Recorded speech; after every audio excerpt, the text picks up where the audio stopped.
Meus amigos, acabei de ter uma notícia aqui que vou passar para vocês em primeira mão. Essa semana agora vai estar em Brasília o coordenador para fins de sanções do State Department.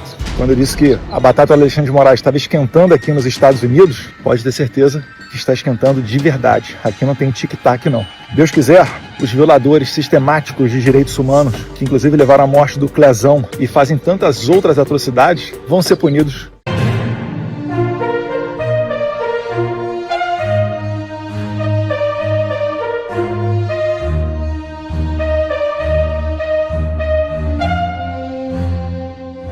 O governo Trump chega ao Brasil para tratar de sanções a Moraes. É isso mesmo. Integrante do governo Trump à frente da área de sanções internacionais, David Gamble, virá ao Brasil discutir punições ao ministro Alexandre de Moraes. O desembarque do norte-americano, coordenador de sanções do Departamento de Estado dos Estados Unidos, está previsto para a próxima segunda-feira, dia 5.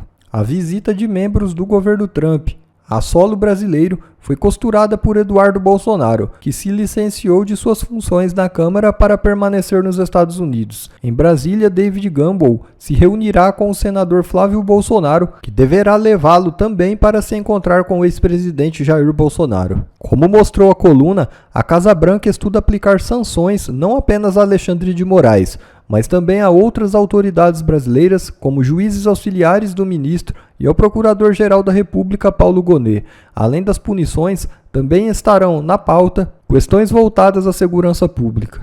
David Gamble está à frente da chamada Office and Section Coordination. Ele lidera estratégias para os Estados Unidos no âmbito de questões diplomáticas. Ele é servidor de carreira do Senior Foreign Service. Donald Trump avalia que Alexandre de Moraes promove censura ao ordenar o bloqueio de perfis de redes sociais e persegue opositores políticos do campo conservador. Entre as punições previstas está a proibição de ingresso nos Estados Unidos.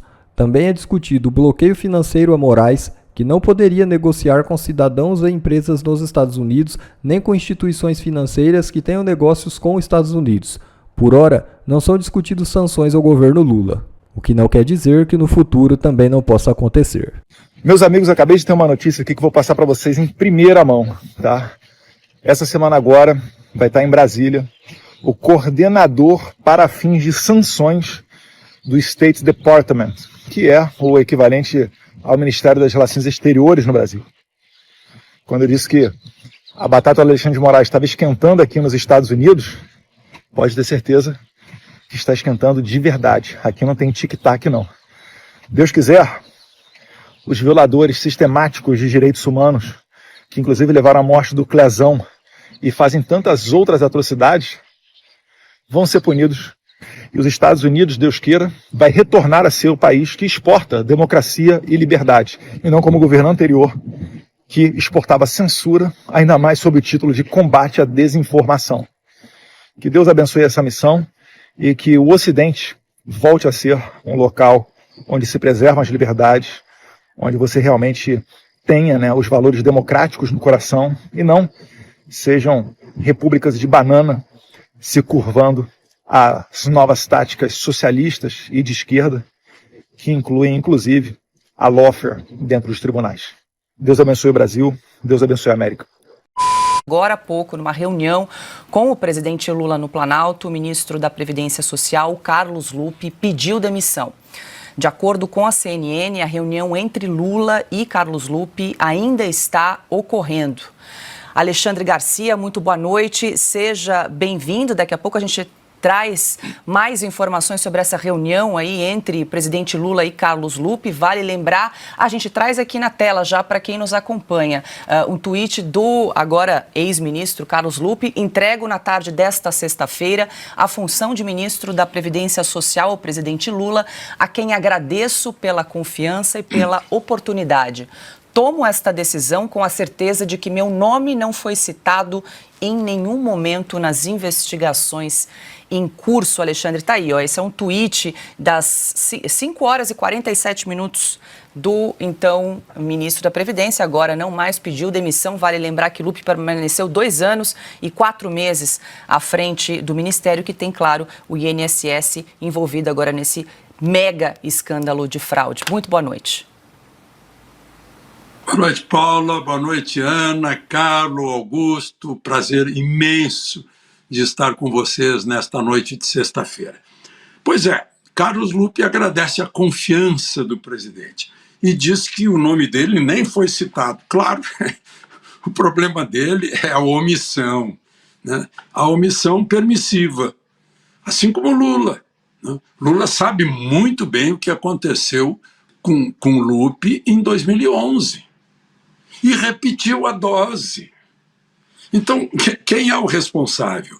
Aquele que tinha conhecimento de atos de Lupi e traz Lupi de volta. Assim como o eleitor de Lula, que tinha conhecimento do que Lula fez, condenado várias vezes, depois anulada pelo CEP de Curitiba, e traz Lula de volta. Então, gente, não lavem as mãos como Pilatos. É a vontade dos eleitores de Lula, ter Lupi, a vontade de Lula é ter Lupi de novo, e a vontade de Lupi foi fazer tudo de novo. Voltou à cena do crime. Simples.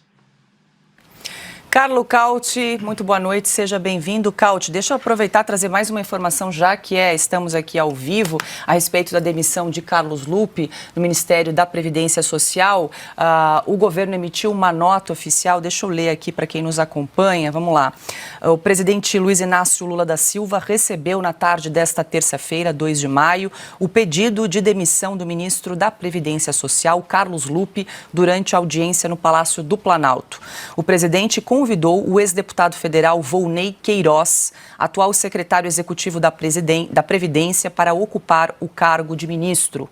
A exoneração de Lupi e a nomeação de Volney serão publicadas ainda hoje em edição extra do Diário Oficial da União. Então já tem aí o número 2 do INSS, Carlos, já vai assumir então o posto de ministro da Previdência e vai encarar um maior escândalo aí do INSS, um escândalo de proporção bilionária, o ex-deputado federal Volney Queiroz. E quem sabe pode ser potencialmente um novo mensalão, né? Boa noite, Paula. Boa noite, Ana. Mestre Augusto, mestre Alexandre, boa noite a todos vocês que estão seguindo a gente. Pois é, agora começam as investigações, agora começa a análise daquilo que Lupi fez ou, como o Alexandre estava falando, não fez. O próprio Lupi admitiu candidamente, né, da frente das câmeras, que ele sabia já há vários meses, há mais de ano, né, desse escândalo, aquilo que se tornou um escândalo, né, desse furto, desse roubo, porque de fato foi um assalto às aposentadorias dos brasileiros, especialmente dos brasileiros mais pobres. 6 milhões de brasileiros que foram assaltados por uma quadrilha instalada no Instituto Nacional de Previdência Social, de Seguridade Social, o INSS, e que roubou mais de 6 bilhões de reais de pessoas que muitas vezes são analfabetas, são pessoas mais frágeis, são pessoas que não entendiam o que estava acontecendo, mas que todos os meses sofriam com descontos não autorizados em suas pensões, em suas aposentadorias. Então, a ver se o número 2 agora, né, do Ministério, o secretário executivo do Ministério, vai iniciar uma apuração de verdade, ou se vai tentar encobertar aquilo que poderia ser um escândalo gigantesco e poderia também envolver outras áreas do governo, outros protagonistas, porque roubar 6 bilhões de reais dos aposentados brasileiros não é algo que se faz sozinho. Era uma quadrilha muito bem instalada, muito bem articulada. Esses roubos começaram a explodir logo depois que o governo Lula voltou, né, que iniciou o terceiro mandato de Lula a partir de 2023, já havia sinais, já havia indícios no começo do mandato de Lula e agora isso veio à tona. Então vamos ver o que vai acontecer, mas essa demissão era mais do que esperada, era algo, no mínimo, que era necessário para que o governo desse um mínimo de satisfação para a opinião pública brasileira. Te dá as boas-vindas, Ana Paula Henkel, muito boa noite. Ana, Silvio Navarro hoje está de folga, mas está na audiência, super ligado, já publicou uma nota para trazer um pouco do bastidor de quem é esse número 2, o Volney Queiroz, que deve assumir o Ministério da Previdência. Eu vou pedir para a produção para a gente exibir na tela, tá aí, ó, o problema do número 2 de Lupe. Já chega com uma questão. Eu peço licença aqui para ler rapidamente o que escreveu o Silvio Navarro nessa nota que já está publicada no site revistaoeste.com. Volney Queiroz, o número 2 da pasta, ex-deputado do PDT de Pernambuco com base em Caruaru. Nessa cidade, o seu pai, José Queiroz, trava uma disputa histórica com os Lira, da atual governadora Raquel. Não vai dar certo. É crise anunciada e Brasília tem ouvidos em todos os cantos. Volney tem telhado de vidro e deve estourar em breve por causa do pai.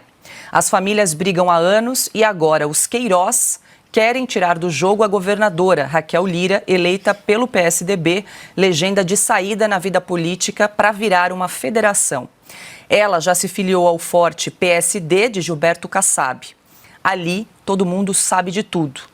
E o Silvio termina assim: Lula vai se livrar de Lupe e arrumar outra confusão em Pernambuco, sem contar Ciro Gomes no Ceará, que já pediu o divórcio do lulismo. Ana Paula Henkel, fogo no parquinho em Brasília, hein? Muito boa noite. Parquinho explodiu, Paula. Boa noite, Cauti, mestres, Augusto, Alexandre Garcia, que bom você aqui com a gente toda sexta-feira. Boa noite à nossa audiência maravilhosa. Paula, o Alckmin nunca foi tão profético, né? O PT quer voltar à cena do crime. Acho que ele nunca imaginou que essa frase dele se tornaria realidade e que ele estivesse de volta à cena do crime com o PT.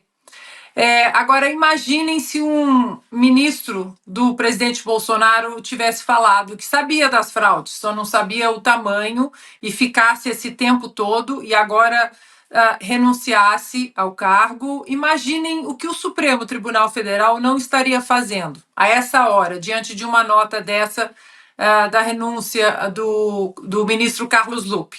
Imaginem, 48 horas para explicar, 48 horas para devolver o dinheiro, porque nós estamos falando do roubo de idosos, de aposentados, de pessoas que necessitam de R$5, R$10, R$20, tudo, cada centavo da sua aposentadoria faz diferença. E só uma pergunta, porque como nós mudamos todo o ordenamento jurídico do Brasil, né, está tudo de cabeça para baixo, não tem que prender o ministro Carlos Lupe, porque essa é a jurisprudência, né? Agora prende e aí depois continuam as investigações. Eu sei que o ministro disse sobre a presunção de inocência na coletiva dessa semana, quando o escândalo estourou, mas agora nós prendemos todo mundo e depois a gente começa a investigar, não é isso? Porque se o ministro sabia das fraudes, como ele mesmo atestou durante a coletiva, ele só não imaginava o tamanho. Será que agora ele solto não vai prejudicar as investigações? É isso. Augusto Nunes, muito boa noite, seja bem-vindo.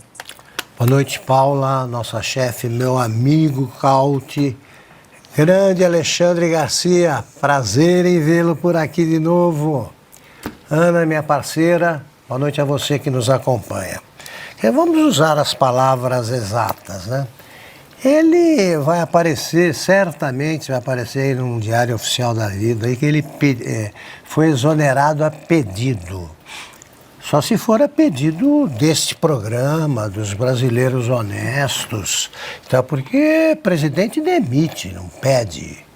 Como disse o general Geisel ao ministro Silvio Frota, quando ele falou, eu deixo meu cargo à disposição, ele falou, não, o cargo é meu, o presidente de verdade é assim, que faz. Agora, lá, não tem ladrão, tem gente que comete mal feito, ninguém é demitido, ele é exonerado a pedido, e sai ainda se cumprimentando pelo trabalho que fez. O nome não foi citado, só que né?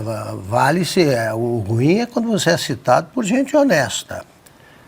Aqui foi citado ontem, acho que várias vezes. E durante a semana, então, centenas. Por quê? Porque se trata de mais um conhecido ladrão que, como previu, como sabia, o ex-governador Geraldo Alckmin, hoje ministro, colega do nosso Lupe, eles voltaram todos ao local do crime como quem vai pecar pela última vez. Tá? Isso aí não vai ter uma reedição, porque não é possível você conviver com um bando de ladrões que consegue ficar anos sem pronunciar a palavra corrupção. Tentem achar. Não aparece, é mal feito. No máximo, erro. Se fosse um funcionário de uma empresa do Bolsonaro, passados 10 anos depois da saída do ex-presidente, ele seria colocado num banco de camburão, o cara que faz isso. No banco de trás de um camburão, já leva para a delegacia mais próxima. Isso é caso de polícia. Não é mais que escândalo, tá? É mais que desvio de dinheiro. Isso aí é uma roubalheira cafajeste, previsível. E essa sim o Supremo contempla com aquela placidez de quem vem passar, de quem encontra um aliado. O sujeito deve ser tratado com a educação, né, merecida pelos que ajudaram a roubalheira. Agora, não dá para que o brasileiro honesto tem de ver nisso mais urgência ainda na aprovação do projeto da anistia, porque todos os dias eles tomam alguma atitude que mostra que há um Brasil dividido em duas partes. A dos privilegiados abriga todos os que são casos de polícia. Do outro lado você tem milhares de inocentes presos. E isso precisa acabar. O Lupe vai tarde, mas se houvesse, o que não haverá, um outro governo do PT, ele certamente estaria entre os quase 40 ministros. Alexandre, antes de voltar com você, deixa eu trazer mais informações sobre esse caso do roubo no INSS. Roubaram mais? Não, são dados que foram revelados aí nessa investigação pela Controladoria Geral da União que mostram que entre janeiro de 2023 e junho de 2024, o INSS recebeu mais de 1.200.000 pedidos para cancelar descontos não autorizados em aposentadorias e pensões. Somente no primeiro semestre do ano passado foram quase 750.000 solicitações, número 6 vezes maior que os 130.000 pedidos registrados no primeiro semestre de 2023. O relatório da CGU, finalizado em setembro do ano passado, confirmou a gravidade da situação. Entre os 1.200 aposentados ouvidos, quase 98% declararam não ter autorizado nenhum desconto. Além disso, outros 96% negaram vínculo com qualquer associação ou sindicato. Já um levantamento feito pela Polícia Federal revelou que dirigentes de entidades envolvidas no caso e pessoas de baixa renda atuavam como laranjas para empresários que lucraram com a fraude. Pelo menos 7 associações que arrecadaram 1,7 bilhões de reais estão sob investigação. Alexandre, são esses dados que tornam ainda cada vez mais grave esse escândalo do INSS, né? Alexandre, eu estava dando uma olhada, uma das associações envolvidas nessa fraude, que está na lista de entidades, tanto da CGU quanto da Polícia Federal, chegou a afiliar 1.500 aposentados por hora. Era uma máquina de colocar aposentado para dentro. E chama, claro, a atenção esse número que a CGU traz, quase 98% declararam que não autorizaram desconto nenhum, ou seja, foram enganados. Eles aprenderam com Henry Ford, né? A produção em série. Era um atrás do outro.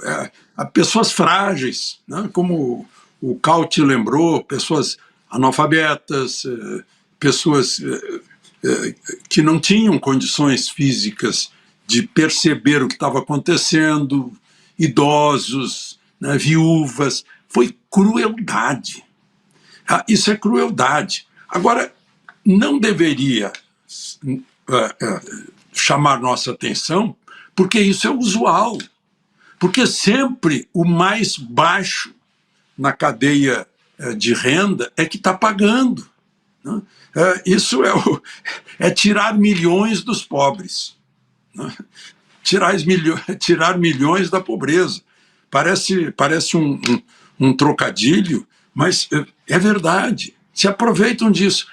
E fingem que não sabem, porque é usual.